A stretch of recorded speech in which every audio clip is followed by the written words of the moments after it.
जन्मानंतर आपुलकीचा आधार न मिळालेल्या 11 निराधार आणि अनाथ बालकांच्या आयुष्यात आनंदाची नवी पहाट उजळली आहे।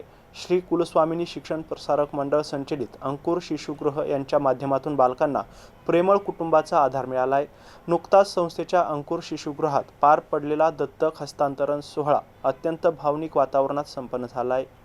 11 मे रोजी झालेला हा सोहळा कारा आणि सारा यांच्या मार्गदर्शक सूचनांनुसार तसंच महिला व बालविकास विभाग व बालकल्याण समिती यांच्या देखरेखीखाली पार पडला।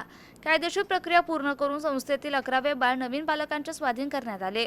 0 ते 6 वयोगटातील अनाथ मुलांसाठी कार्यरत असलेल्या निवासी प्रकल्पाचे सचिव प्राचार्य डॉक्टर रमेश दापके हे आहेत। या कार्यक्रमास तुळजापूर नगर परिषदेचे नगराध्यक्ष विनोद गंगणे, डॉक्टर मनोज देव्हारे आणि डॉक्टर प्रियंका देव्हारे यांची प्रमुख उपस्थिती होती।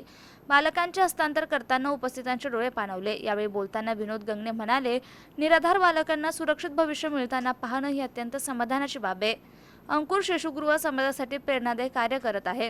संस्थेचे सचिव डॉक्टर रमेश दापके यांनी समाजातील दानशूर व्यक्ती, सामाजिक आणि राजकीय कार्यकर्ते तसेच विविध संघटनांना या कार्यात सहभागी होण्याचं आवाहन केलं।